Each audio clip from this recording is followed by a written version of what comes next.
इसमें क्या है देखो, अब आता है साइक्लिक के लिए। साइक्लिक, अगर साइक्लिक कंपाउंड आ गया तो उसका नोमेनक्लेचर कैसे करेंगे हम लोग साइक्लिक के लिए। पहला रूल देखो इसका, रूल नंबर 1, अगर सिंपल ये साइकिल दिया है, इसका नाम क्या होगा? तो आप क्या लगा दोगे इसके आगे से नाम? साइक्लो। इसके आगे लग जाएगा साइक्लो। जब साइकिल दिख गया आपको तो उसका नाम क्या हो जाएगा? साइक्लो। अब कितने कार्बन है इसमें?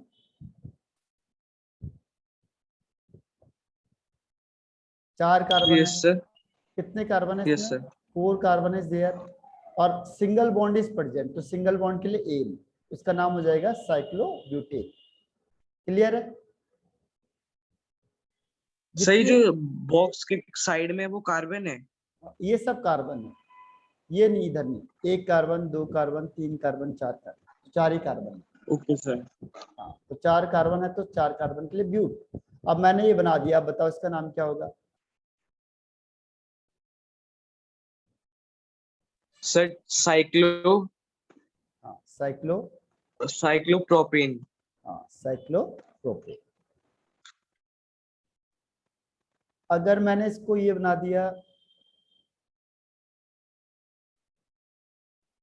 इसका नाम क्या होगा? सर साइक्लोपेंटीन। हाँ, साइक्लोपेंटेन। ठीक है, तो पहली चीज ये हो गई। कोई भी नाम, जैसे मैंने ये लिखा और इसके आगे ये बना दिया, इसका नाम क्या होगा? साइक्लोहेक्सेन। साइक्लोहेक्सेन। Very good. तो पहली चीज समझ में आ गई आपको साइक्लो की। Yes sir. अब पहले रूल के बाद सेकंड रूल, सेकंड पॉइंट क्या आता है इसमें? सेकंड रूल ये है इसका कि अगर कोई इसमें साइड चेन लग गया, साइड चेन का मतलब जैसे आपने यही बना दिया चलो, और इसमें ये लगा दिया, तो इसका नाम क्या होगा? तो ये कार्बन है, तो कार्बन को क्या कहेंगे हम? मिथाइल। एक कार्बन के लिए मिथ, यस सर। और उसके पीछे वाई, मिथाइल साइक्लोब्यूटेन। Methyl cyclobutane. ठीक है। अगर मैंने ये बना दिया और इसके आगे बना दिया Cl, तो इसका नाम क्या होगा? Methyl cyclopropane. नहीं, ये Cl है, Cl। CL, sorry, क्लोरोसाइक्लोप्रोपेन। हाँ, क्लोरो साइक्लोप्रोपेन। ठीक है। और अगर 6 मेंबर वाला है और यहाँ पे लग गया C2H5, इसका नाम क्या हो जाएगा?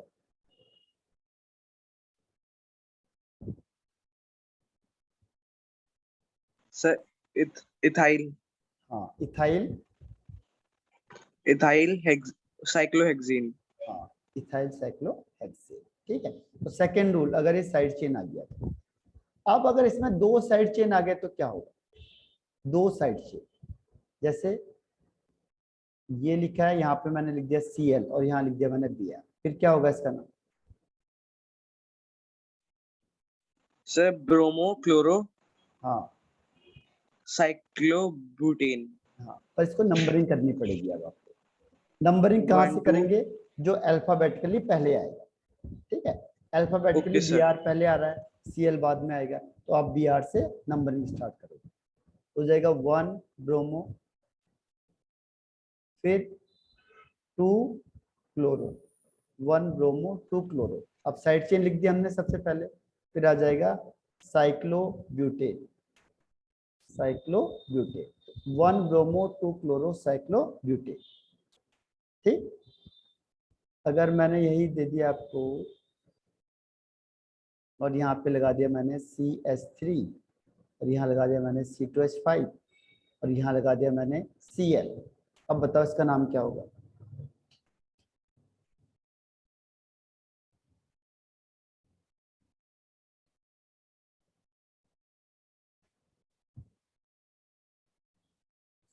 सर क्लोरो हाँ,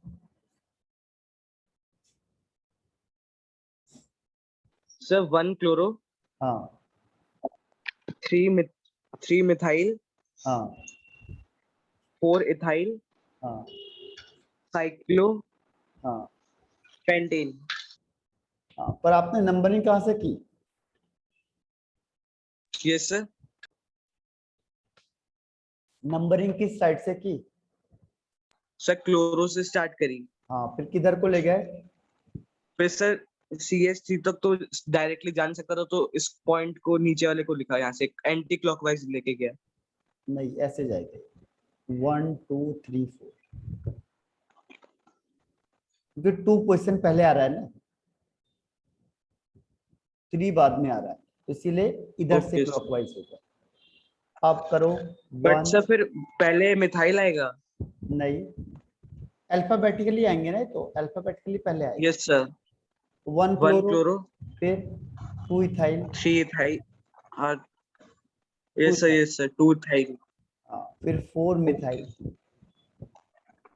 फिर साइक्लोपेंटेन, साइक्लोपेंटेन। ठीक है,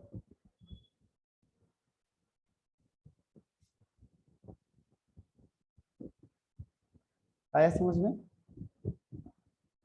यस सर। अब इसके बाद देखो, और एक और देता हूं मैं आपको। ओवरऑल सम करके भी देखना है, जिसका सम लोएस्ट आएगा।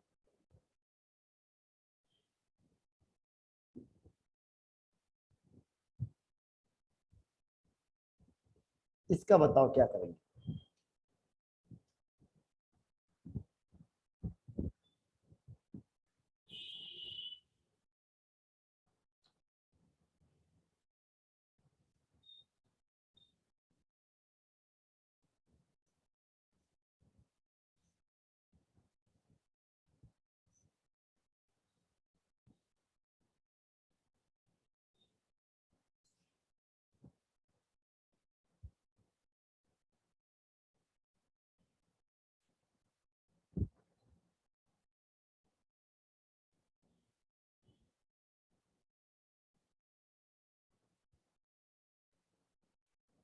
नंबरिंग कहाँ से स्टार्ट होगी सर ब्रोमो से। और किधर की तरफ जाएंगे? सर क्लोरो की तरफ। अगर देखो ब्रोमो से आप स्टार्ट करते हो, सम होना चाहिए, लोएस्ट सम रूल को फॉलो करता है ये भी। यहाँ से कर दिया आपने 1 2 3 4 5 6, तो इसका सम 6 क्या आएगा? Yes sir. 1 + 3 + 6 10 आ गया। और कहाँ से नंबरिंग करेंगे कि बिल्कुल पास पड़ जाए? 1 6।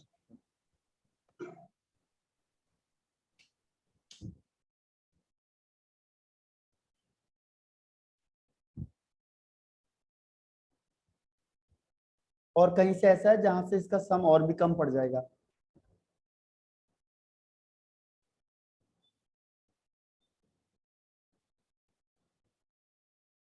Yes sir. बताओ। सर अगर NO2 से स्टार्ट करेंगे तो। हाँ, तो वहीं से करना पड़ेगा फिर आपको। ठीक है, ये लोएस्ट सम रूल को भी फॉलो करता है। 1 2 3 एंड 4। अब इसका सम देखो, 1 + 2 + 4 कितना हो जाएगा? 7। तो ये तो कम हो रहा है, तो फिर वो नंबरिंग गलत हो गई। और भी कम हो सकता है इससे, ओके 7 सर। से और नहीं हो सकता है ना कम? नो सर, और कम नहीं हो सकता है। तो अब इसका नाम क्या होगा बताओ यहाँ से? सर 2 ब्रोमो, हाँ 4 क्लोरो, 6 6 नाइट्रो, साइक्लोहेक्सेन। नहीं 1 1। ये सब 1 नाइट्रो साइक्लोहेक्सेन। हाँ बस, आया समझ में अब? तो ये लोएस्ट सम रूल को भी फॉलो करता है। ये सर। अब देखो, इसका रूल नंबर नेक्स्ट है 4 रूल, कि अगर सपोज करो अब आपके पास ये आ गया और यहाँ पे दे दिया 1 2 3 4 5। अब इसमें से मेन चेन, मेन किसको मानोगे? आपके पास दो हो गया, एक तो ये आ गया स्ट्रेट चेन और ये साइकिल है। अब इन दोनों में से आप किसको मेन मानोगे, इसको या इसको? सर साइक्लिक को। साइक्लिक को नहीं। अब आपको क्या देखना है, नंबर ऑफ कार्बन एटम किस में ज्यादा है? बताओ किस में ज्यादा है, साइकिल में ज्यादा है या बाहर ज्यादा है? Sir side normal main chain में। हाँ, तो नॉर्मल चेन में ज्यादा है, तो उसको मेन यस मानेंगे सर। और इसको साइड मानेंगे। जिसमें Okay, number of carbon atom ज्यादा होगा उसको क्या करना है, मेन मानना है। ठीक है। नेक्स्ट रूल क्या कहता है कि जिसमें नंबर ऑफ कार्बन एटम क्या होंगे, ज्यादा होंगे, उसी को क्या करेंगे हम, मेन चेन को एज्यूम करेंगे। ठीक है, उसी को मेन चेन माना जाएगा। अब देखो नंबर ऑफ कार्बन एटम ज्यादा किस केस में है, इसमें। अब नंबरिंग यहाँ से स्टार्ट हो जाएगी 1 2 3 4 5। तो अब क्या हो जाएगा 1 साइक्लो, साइक्लो इसको कहते हैं ब्यूटाइल। जब ये किस में होगा, साइड चेन हो जाएगा तो वाई लग जाता है, तो 1 साइक्लो ब्यूटाइल, फिर 5 कार्बन के लिए पेंट और सिंगल बॉन्ड के लिए एन। जो भी लास्ट में आएगा उसमें एन, और जो साइड चेन में होगा कार्बन वाला उसके पीछे आई लगना है। ठीक है, ये ध्यान रखना, जो भी मेन चेन में लगेगा वो एन और जो साइड चेन में लगेगा वो आई। ठीक, तो 1 साइक्लो ब्यूटाइल पेंटेन। आया समझ में कि नहीं आया? yes sir. अगर दो चेन आपके पास दिख गई और दो चेन में से जिसके पास नंबर कार्बन एटम ज्यादा होंगे उसी को मेन मानना है, तो दूसरे को साइड मान ले। अब और भी है, देखो इसके बहुत सारे रूल हैं। एक और पहले चलो इसी को बता देता हूँ। अगर सपोज करो ये आ गया और यहाँ पे लिख दिया मैंने COH। अब बताओ किसको मेन मानोगे और किसको साइड चेन मानेंगे? अब आपके पास दो कैंडिडेट आ गए, एक ये कह रहा है कि मैं मेन चेन हूँ, एक ये कह रहा है मैं मेन चेन हूँ। किसको आप मेन मानोगे? सर साइक्लो को, क्योंकि उसमें कार्बन की अमाउंट ज्यादा है। हाँ, लेकिन अब ये रूल बदल गया। अब जो एक आदमी है ये फंक्शनल ग्रुप। हाँ, अब ये फंक्शनल ग्रुप आ गया। तो अगर जो बाहर Yes. वाला है उसके पास फंक्शनल ग्रुप है, डबल या ट्रिपल बॉन्ड है, तो अब आप उसको मेन मानो। अब उसमें कार्बन देखना ही नहीं है। अब सपोज करो कोई एक आदमी है और उसके साथ CM खड़ा हुआ है या PM खड़ा हुआ है और यहाँ पे 10 लोग खड़े हुए हैं, तो आप किसको प्रेफरेंस दोगे? सर CM को, CM वाले उस को ना, जो एक आदमी को। यस हाँ सर। ऐसी है। तो ये बहुत मेन है, फंक्शन ग्रुप सबसे ज्यादा प्रायोरिटी वाला है। तो इसीलिए जिसके पास भी फंक्शन ग्रुप होगा चाहे वो एक कार्बन है, आप उसी को मेन मानोगे, इसको साइड मानेंगे। तो इसका नाम क्या हो जाएगा? इसका नाम बताओ क्या होगा? ये हो गया COH, इसका नाम क्या होगा?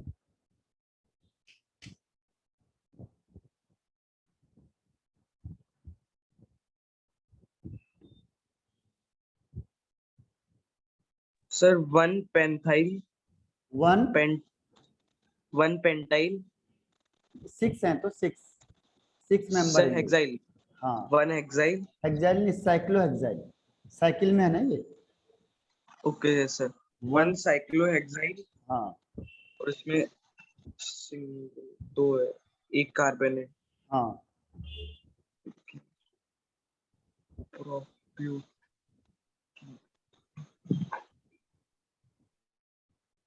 हाँ, 1 साइक्लोहेक्साइल, फिर आगे सब मिथेन, मिथ। OH भी तो है, यस सर। तो उसका क्या होगा?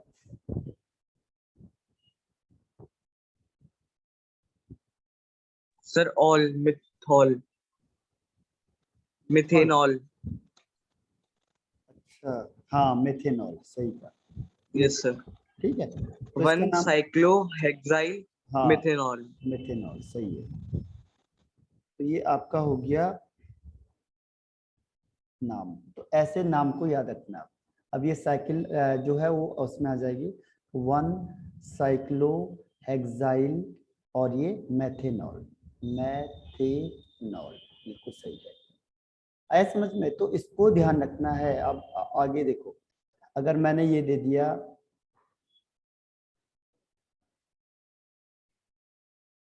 ये, अब क्या होगा इसका नाम?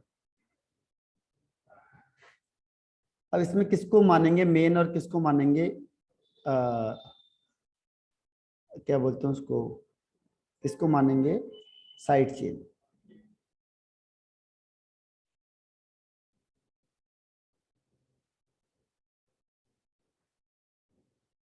सर कार्बन को मानेंगे साइड चेन। हाँ, कार्बन नहीं, कार्बन को मानेंगे मेन चेन। और इसको मानेंगे साइड चेन, क्योंकि इसके दो लग ओके गए सर। ना अब। तो जब दो लग जाएंगे या तीन लग जाएंगे तो क्या है, मेन इसी को माना जाएगा, इसको साइड चेन माना जाएगा। और ये बड़े ग्रुप ओके लगे सर। हैं, तो बड़े ग्रुप के लिए आता है 20 20, और इसका नाम क्या हो जाएगा, 1 1 20 साइक्लोप्रोपाइल। साइक्लोप्रोपाइल। फिर आगे एक कार्बन के लिए क्या आएगा, मैथ, और सिंगल बॉन्ड के लिए एन। इन। तो इसका नाम हो जाएगा 1 1 20 साइक्लोप्रोपाइल। सर डाई नहीं आता यहाँ पे? नहीं, अगर कोई बड़ा ग्रुप होगा तो बड़े ग्रुप के लिए आता है 20 ट्रिस टेट्राकिस।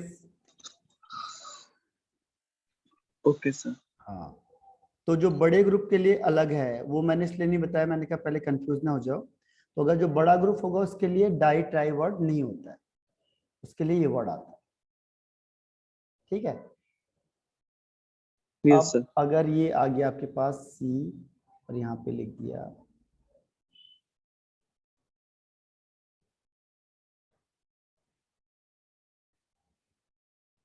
इसका क्या नाम होगा।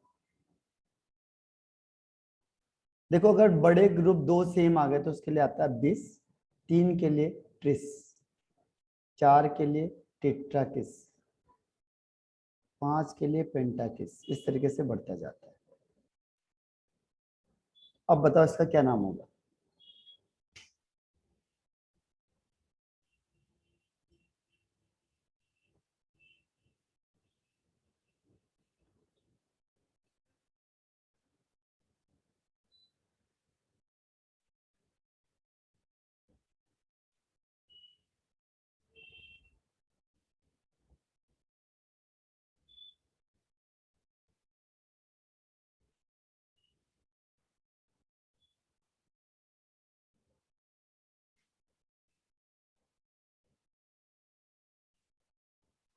Sir one ट्राइस साइक्लोब्यूटाइल methane.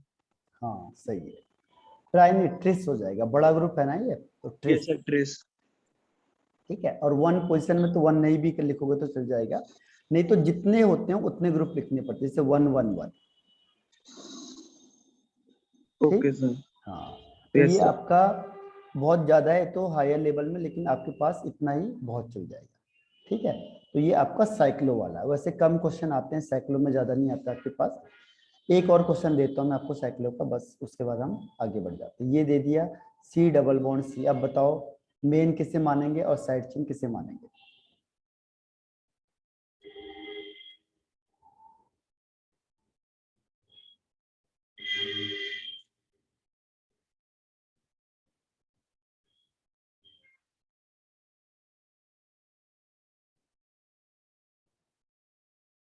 Sir one साइक्लोपेंटाइल हाँ,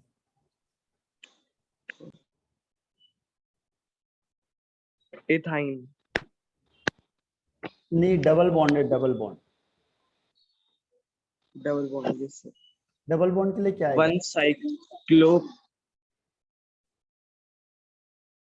हाँ, ये डबल बॉन्ड है, सी डबल बॉन्ड सी, तो डबल बॉन्ड के लिए क्या वर्ड आता है। ये तो आपने सही कह दिया, वन साइक्लो, 5 मेंबर हैं। देखो 5 मेंबर कैसे पता चलेगा, 1 2 3 4 5 मेंबर। तो पेंट, पेंट, साइक्लोपेंट, और उसके पीछे वाई एल लगा देना। जब भी कार्बन वाला होगा ध्यान रखना, और साइड चेन में होगा तो जितने भी कार्बन होंगे उसके पीछे वाई एल लगा देना। तो 1 यस सर। साइक्लोपेंटाइल। फिर 2 कार्बन के लिए इथ, और डबल बॉन्ड के लिए ईन, इथीन हो जाएगा, 1 ओके। साइक्लोपेंटाइल इथीन। ठीक है, तो ये रूल हो गया किसके यस। लिए, साइक्लिक कंपाउंड के लिए। Double bond. Yes sir. अब आता है rules for aromatic compound. Rules for aromatic compound. Aromatic के लिए क्या होता है, कॉमन नेम को ज्यादा प्रिफर करता है। कौन, ये एरोमेटिक कंपाउंड होता है, इसमें वो कहता है कि हमें कॉमन नेम ज्यादा प्रीफर है। कॉमन नेम आपको याद करना पड़ेगा इसके लिए, क्योंकि वो कहता है कॉमन नेम इसको प्रीफर करता है, और जो आईयूपीएसी नेम है इसे अवॉइड करता है। आईयूपीएसी नोमेनक्लेचर को क्या करता है, कम लिखता है। और प्रीफर किसे करेगा, कॉमन नेम को प्रीफर करेगा, इसे कम करता है। ठीक है, तो इसके दोनों नॉमेनक्लेचर आपको याद होने चाहिए, तो क्वेश्चन कैसे भी दे सकता है। अब देखो जैसे मैंने लिखा ये, तो ये क्या हो गया, बेंजीन, लेकिन इसका नाम क्या होगा, देखो एक दो का नाम आप सोचो, एक ये है CH3 और यहाँ पे है OH और यहाँ पे है OCH3, इसका नाम बताओ, तीनों का नाम क्या हो सकता है, सोचना जरा।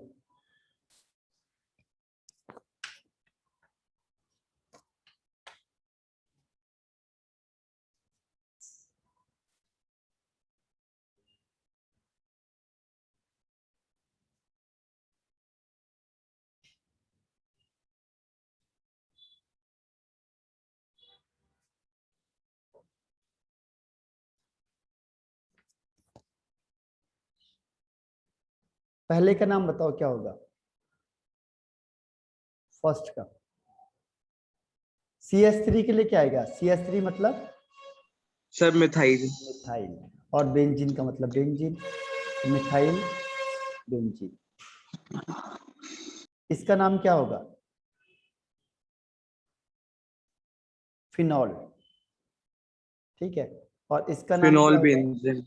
हाँ नहीं फिनॉल। सर इसका CH3। OCH3 का नाम क्या होता है, मिथॉक्सी, मिथऑक्सी यस सर। बेंजीन। ठीक है, लेकिन ये इसका IUPAC नेम है, मैंने कहा आपको IUPAC नेम को ये फॉलो नहीं करता। ठीक है, ये करता है किसको, कॉमन नेम। इसका कॉमन नेम होता है टॉलिन, टॉलिन। इसका तो फिनॉल ही होता है, इसका होता है एनिसॉल, एनिसॉल। तो ये याद करने पड़ेंगे आपको, एनिसॉल, फिनॉल, टॉलिन, या methyl benzene, phenol and methoxy benzene.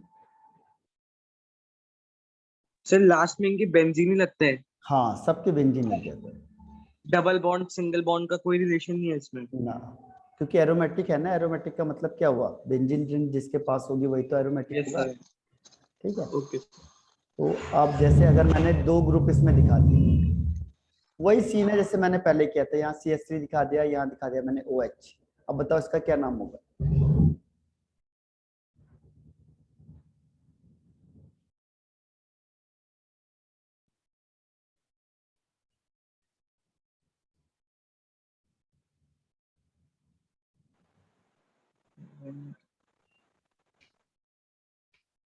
Sir 1 methyl, हाँ 4 फिनॉल हाँ, बेंजीन। नहीं ये तो एक ही चीज हो गई ना। अब इसमें देखो मेन किसको मानते, इसको मानते 1 2 3 एंड 4, तो 4 मिथाइल, और जब भी रिंग में OH लग गया तो उसे फिनॉल ही कहेंगे, 4 मिथाइल फिनॉल। ठीक है, 4 मिथाइल फिनॉल।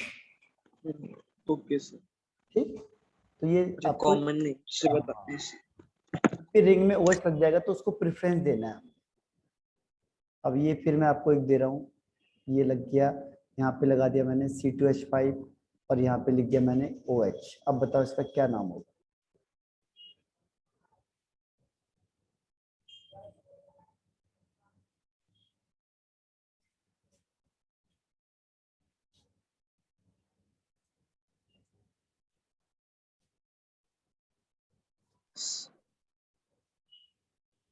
सर 3 इथाइल, हाँ 3 इथाइल, 1 फिनॉल।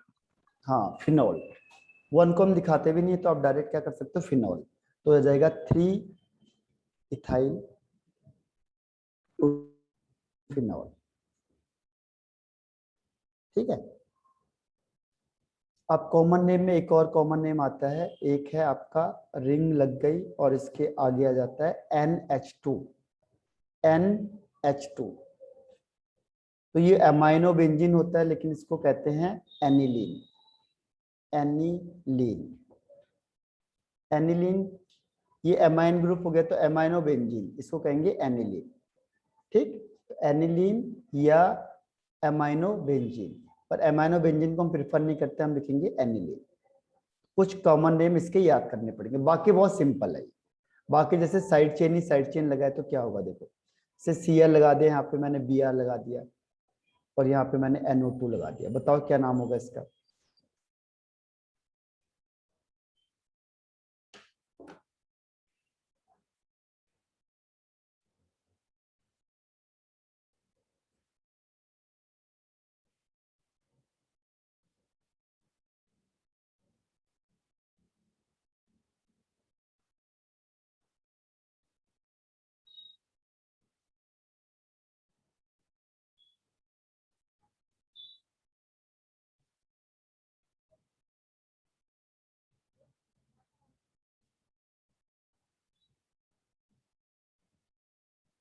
इसका ध्यान रखना कि पहले सम देखना है और अगर सम सेम आएगा तो हमें देखना है सम के बाद क्या देखना है हमें,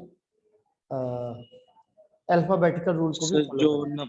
हाँ, अल्फाबेटिकल रूल भी फॉलो होना चाहिए।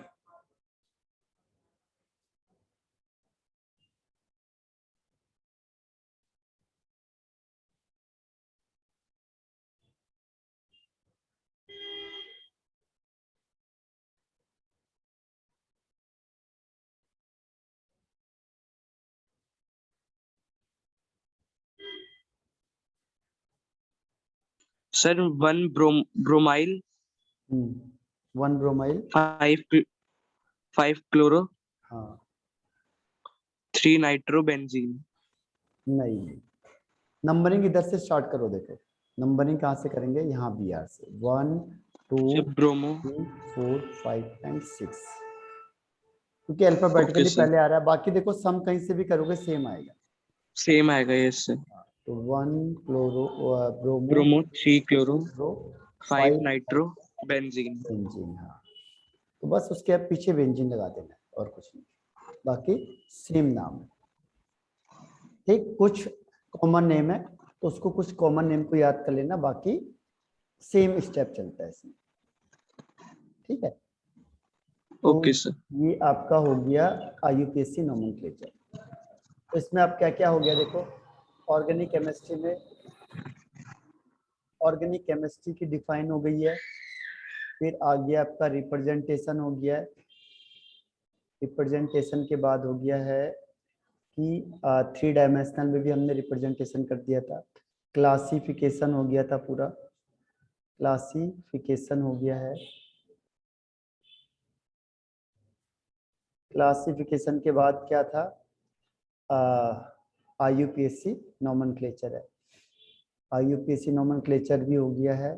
फिर आता है इसमें fission of covalent bond. Fission में 2 तरीके के फिजन थे। पहला था होमोलाइटिक और heterolytic, homolytic and heterolytic, homolytic and heterolytic fission. इसके बाद 7 आता है इसमें आपका रिएक्शन इंटरमीडिएट। रिएक्शन इंटरमीडिएट में हमने तीनों का स्टडी करी थी।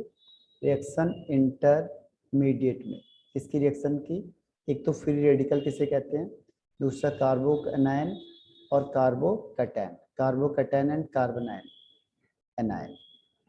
ठीक है, इसके बाद हमने पढ़ा था रिएजेंट। तो रिएजेंट में हमने पढ़ा 2 तरीके के रिएजेंट होते हैं जनरली, इलेक्ट्रोफाइल एंड न्यूक्लियोफाइल। ठीक है, तो यहाँ तक हमारा हो चुका है। यहाँ तक में कोई डाउट किसी चीज में? इलेक्ट्रोफाइल के 2 टाइप होते हैं, प्लस चार्ज या न्यूट्रल, और न्यूक्लियोफाइल में भी 2 टाइप होता है, नेगेटिव चार्ज या न्यूट्रल। यहाँ तक में कोई डाउट किसी भी चीज में? ये हमारा कंप्लीट हो चुका है ऑर्गेनिक केमिस्ट्री में। तो देखो इसमें कोई ऐसे हेडिंग जो आपको नहीं आई हो।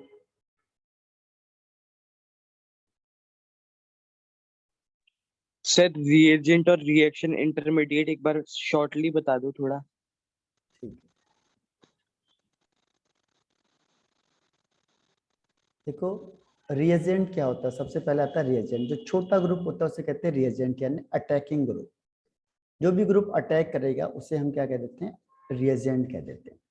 जैसे HCl होता है, ये ज्यादा रिएक्टिव होता है, H2SO4 होता है, तो ये रिएजेंट में आ जाता है। रिएजेंट का मतलब छोटा सा ग्रुप है, अटैक बहुत जल्दी कर रहा है वो।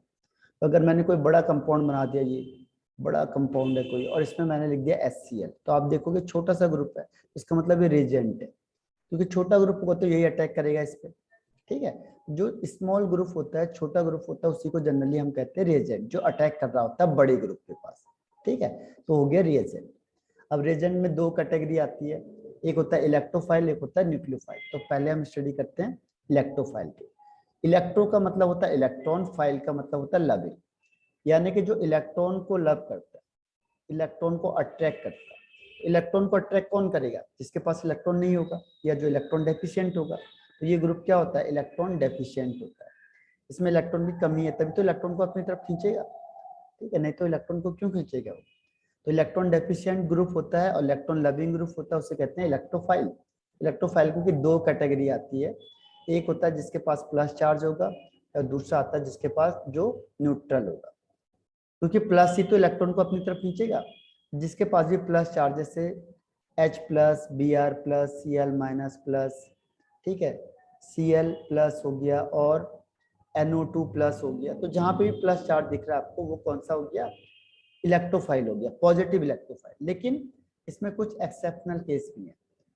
इसमें ध्यान रखना है कि जिसका ऑक्टेट इनकम्प्लीट होगा, ऑक्टेट है जो, वो इनकम्प्लीट होना चाहिए।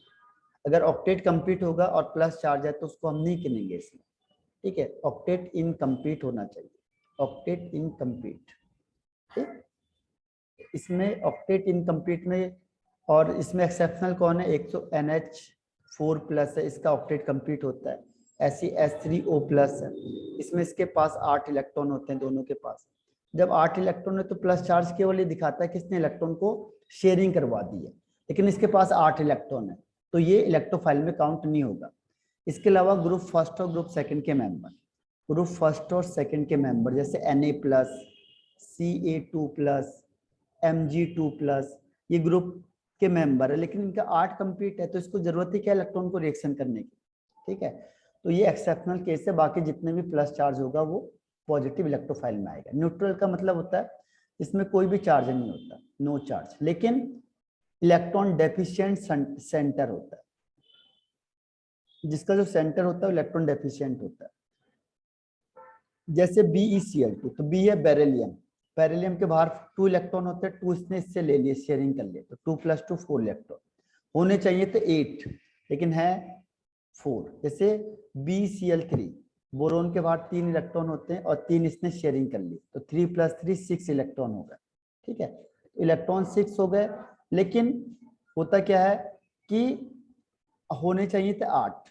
तो बोरोन 15 ग्रुप का मेंबर है, सॉरी 13 ग्रुप का मेंबर है, 3 इसके लास्ट में होते, 3 इससे शेयरिंग कर ली, 3 + 3 6, 8 होने चाहिए थे, 6 है, तो ये भी इलेक्ट्रॉन डेफिशिएंट सेंटर में आएगा, लेकिन इसके पास कोई चार्ज नहीं। ऐसे AlCl3, एल्युमिनियम के बाहर 3 इलेक्ट्रॉन होते हैं और 3 इसने शेयरिंग करके ले लिए, तो टोटल हो गया 3 + 3 6, और होने चाहिए थे 8 इलेक्ट्रॉन, होने चाहिए थे 8, इसीलिए किस में आएंगे? सब न्यूट्रल में आएंगे। ठीक है, तो इलेक्ट्रॉन डेफिशिएंट में आते हैं, यानी सब न्यूट्रल वाले केस में आएंगे। ठीक, तो न्यूट्रल का मतलब क्या हुआ? जिसमें इलेक्ट्रॉन डेफिशिएंट सेंटर होगा, यानी जो सेंटर होता है इसमें इलेक्ट्रॉन डेफिशिएंट चलेगा, उसे हम क्या कहते हैं? इलेक्ट्रोफाइल में आ जाते हैं, क्योंकि इसको इलेक्ट्रॉन की जरूरत है। इसके बाहर 6 इलेक्ट्रॉन है, तो 2 इलेक्ट्रॉन की अभी इसको जरूरत है। इसके बाहर भी 6 इलेक्ट्रॉन है, 2 की जरूरत है। इसके बाहर 4 इलेक्ट्रॉन है, यानी 4 इलेक्ट्रॉन की इसको अभी भी जरूरत है। तो ऐसे एलिमेंट जो इलेक्ट्रॉन डेफिशिएंट सेंटर को क्रिएट करते हैं, वो किस में आ जाएंगे? इलेक्ट्रोफाइल में आ जाएंगे। तो देख के पहचान लोगे, जनरली 13 ग्रुप के मेंबर होते हैं। सेकेंड ग्रुप या 13 ग्रुप का मेंबर आपका इलेक्ट्रोफाइल में आएगा। ठीक, और इसमें जिसमें प्लस चार्ज होगा, तो या तो प्लस चार्ज हो या 13 ग्रुप का मेंबर होगा, वो सब इलेक्ट्रोफाइल में आएंगे। ठीक है, तो समझ में आ गया इलेक्ट्रोफाइल? यस। अब देखो न्यूक्लियोफाइल के केस में क्या होता है? न्यूक्लियोफाइल का मतलब होता है न्यूक्लियस लविंग। न्यूक्लियस का मतलब प्लस चार्ज। अब प्लस चार्ज को कौन लव करेगा? फाइल का मतलब होता है लविंग, अट्रैक्टिंग। प्लस को कौन अट्रैक्ट करेगा? जिसमें नेगेटिव चार्ज होगा या जिसमें इलेक्ट्रॉन ज्यादा होगा। तो जनरली इसमें क्या होता है? सर जो इलेक्ट्रॉन रिच होंगे, हाँ, इलेक्ट्रॉन रिच स्पीसीज होते हैं वो। अब हमें पता कैसे चलेगा? देख के देखो, सबसे पहला या तो इसमें नेगेटिव चार्ज दिख गया आपको, तो नेगेटिव चार्ज वाले को कहेंगे, या तो जिसके जो न्यूट्रल हो गया। नेगेटिव चार्ज तो क्लियर कट है, जिसके पास भी नेगेटिव है इसका मतलब उसमें वो इलेक्ट्रॉन रिच हो गया। जिसके पास भी नेगेटिव है, तो इसमें कोई एक्सेप्शनल केस नहीं। No exceptional case. जहां पे भी नेगेटिव दिख गया आप समझ जाओगे वो न्यूक्लियोफाइल में आएगा। न्यूट्रल में क्या होता है, जिसके पास at least one lone pair of electron होता है, one lone pair of electron हो जाएगा, तो वो न्यूट्रल में आ जाता है। जैसे एग्जांपल के लिए NH3, N के पास लोन पेयर हो गया, जैसे H2O, O के पास लोन पेयर हो गया, तो जिसके पास भी लोन पेयर होगा वो इसमें न्यूट्रल में आ जाएगा। इसके अलावा एक है जिसमें इलेक्ट्रॉन लोन पेयर होगा, दूसरा है तो इसमें डबल या ट्रिपल बॉन्ड हो जाएगा, तो ये भी अपने इलेक्ट्रॉन को दे सकता है। डबल या ट्रिपल बॉन्ड वाले भी इसमें आ जाएंगे, ठीक है, और लोन पेयर वाला भी इसमें आ जाएंगे। इसके अलावा ग्रिग्नार्ड एजेंट होता है, ग्रिग्नार्ड एजेंट को कहते हैं RMgBr, तो इसमें Mg में प्लस चार्ज होगा और R में नेगेटिव होता है, तो ये नेगेटिव की वजह से इसको न्यूक्लियोफाइल में काउंट किया जाता है, ठीक है। तो ये हो गया कौन सा न्यूक्लियोफाइल, जिसके पास एक लोन पेयर होगा या डबल या ट्रिपल बॉन्ड हो जाए या ग्रिग्नार्ड रिएजेंट होगा। तो ये ग्रिग्नार्ड रिएजेंट वाले सब किस में आएंगे, न्यूक्लियोफाइल में आएंगे। ये न्यूक्लियोफाइल के एग्जांपल होगा, ठीक, या तो जिसके पास लोन पेयर हो या डबल बॉन्ड या ट्रिपल बॉन्ड होगा या फिर ग्रिग्नार्ड रिएजेंट होगा, वो सब किस में आएंगे, न्यूक्लियोफाइल। आए समझ में? Yes sir. अब इसमें एक और आता है एम्बीडेंटेट, एम्बीडेंटेट, एम्बीडेंट न्यूक्लियोफाइल। एम्बीडेंट का मतलब होता है कि जिसमें दो डोनर एटम होते हैं, दो डोनर एटम होते हैं, यानी दो तरीके से क्या कर सकता है, एटम को डोनेट कर सकता है। जैसे CN हो गया नेगेटिव चार्ज, तो ये यहाँ से भी डोनेट कर सकता है, यहाँ से भी डोनेट कर सकता है, ठीक है, तो उसे कहते हैं एम्बीडेंट न्यूक्लियोफाइल। जैसे MPBN आपने पढ़ा होगा, जो पानी में भी रह सकते हैं और जमीन में भी, ऐसी एम्बीडेंट, एम्बीडेंट का मतलब इसमें दो डोनर साइड होती है, एक टाइम में एक कोई डोनेट करेगा। टाइम हो गया, आपको रिज्वाइन करना है फिर से सेम ID पे।